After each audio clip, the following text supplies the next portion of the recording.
Assalamualaikum warahmatullahi wabarakatuh.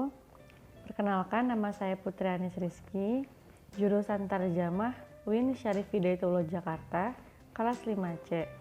Video ini dibuat untuk memenuhi tugas ujian akhir semester mata kuliah sintaksis dengan dosen pengampu Pak Zamzam Nurhuda. Saya akan menjelaskan tentang nomina, ciri, dan pembagiannya.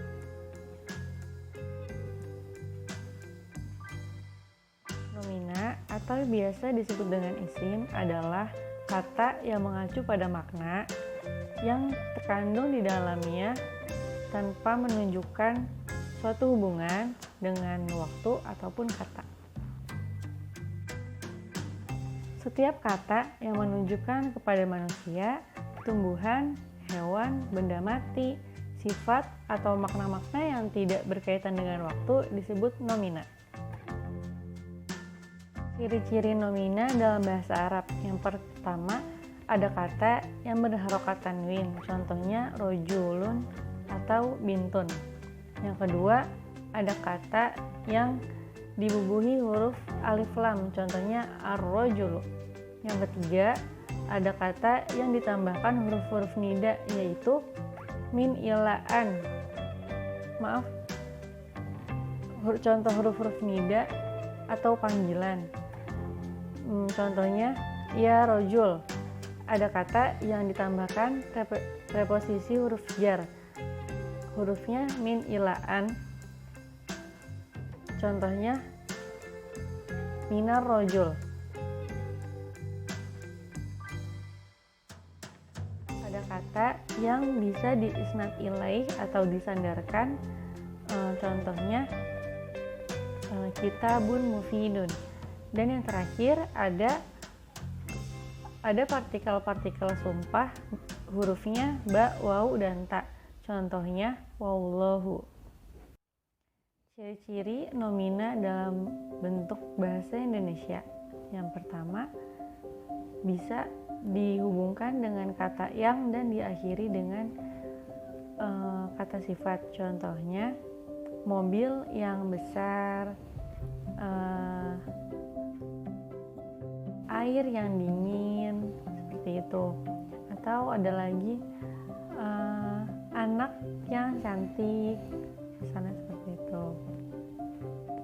Yang kedua, ada dapat diingkari dengan kata bukan. Contohnya, bukan kursi, bukan saya, bukan kamu. Contohnya seperti itu.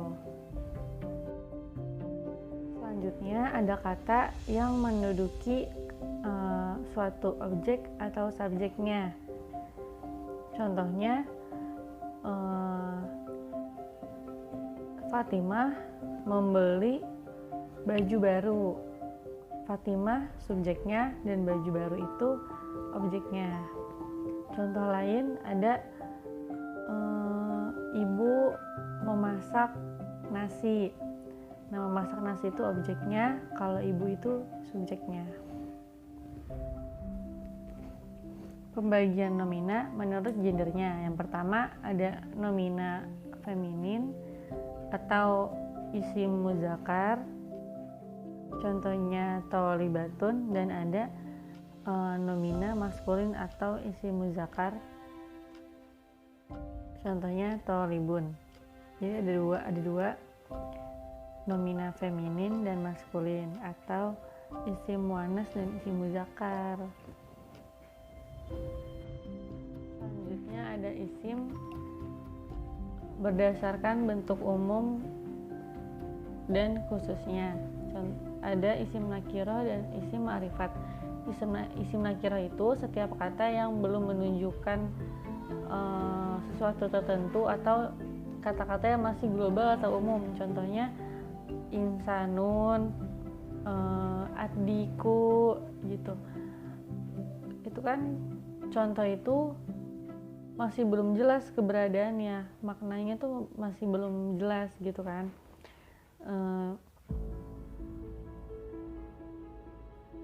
Bisa ditambahin misalnya ayam itu atau ayam yang itu. Nah, itu baru udah jelas, udah khusus, udah masuk ke isim nakiro gitu. Kalau cuman adikku gitu doang itu belum jelas karena belum tentu ke ayam yang dituju seperti itu. Ada isim ma'rifat. Nah, di isim ma'rifat ini punya beberapa jenis isim-isim lagi. Nah, yang pertama ada isim domir. Nah, itu ada huwa, huma, hum, hiya, huma, huna, anta, antuma, antum, anti, antuma, antuna, ana, dan nahnu. Nah, itu isim alam ini kata untuk tempat, untuk menjelaskan nama orang, tempat gitu. Contohnya Ahmadun, Fatimatun, Muhammadun. Ini ada isim isyarah. Isim isyarah itu kata yang menunjukkan kata-kata isyarat, contohnya ada hadza, hadzani, haula'i, hadihi, hatani, haula'i, ulaika, tilka, tanika, zalika, zanika, dan ulaika. Itu contohnya.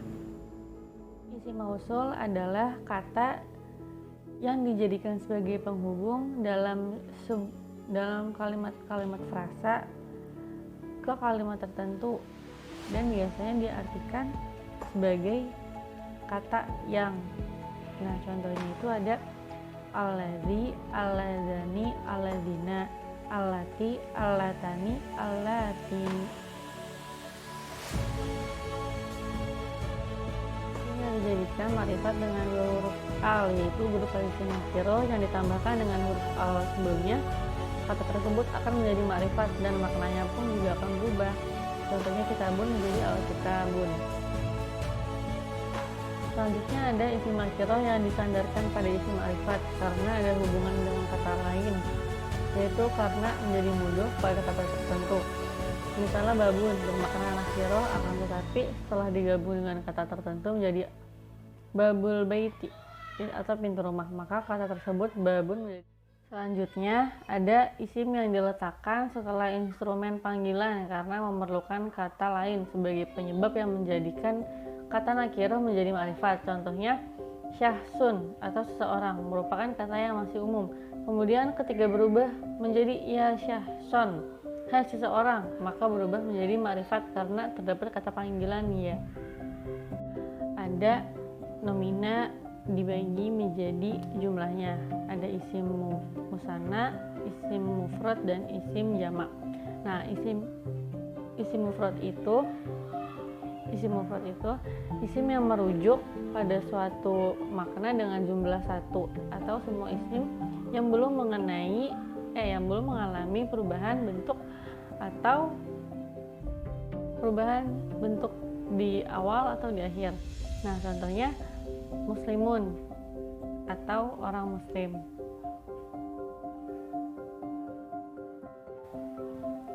Yang kedua ada isim musanna. Isim musanna itu isim yang merajuk pada suatu makna dengan jumlah ganda atau dua dengan menambahkan alif dan nun pada kondisi rafa atau ya dan nun pada kondisi nasab.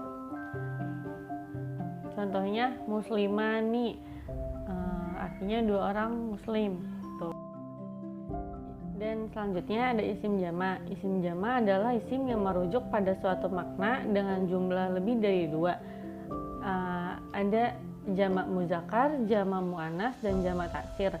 Jamak muzakkar contohnya muslimuna, artinya banyak muslim. Atau mudarrisuna, atau artinya banyak guru gitu. Kalau jamak muannas salim itu contohnya ada muslimatun, artinya banyak muslimah. Nah, kalau jamak taksir misalnya tullabun, artinya para siswa atau para laki-laki gitu. 4. Ada pembagian isim menurut penyusunannya. Yang pertama ada isim jamid, isim yang bukan berasal dari proses pembentukan suatu kata. Contohnya rojulun, nahrun, sajarun. Nah, contoh-contoh tersebut merupakan kata yang tidak mengalami perubahan bentuk dari kata tertentu. Yang kedua ada isim mustaq. Isim mustaq itu isim yang berasal dari proses pembentukan suatu kata menjadi kata yang baru. Contohnya kitabun. Nah, adapun yang termasuk dalam isim mustaq itu contohnya isim fa'il, isim maf'ul, isim sifat, isim tafdil, isim zaman, isim makan, dan isim alat. Mungkin ini saja yang bisa saya sampaikan, kurang lebihnya mohon maaf. Sampai jumpa di lain waktu. Wassalamualaikum warahmatullahi wabarakatuh. Saya Putri Anis Rizky, Tarjamah 5C UIN Syarif Hidayatullah Jakarta.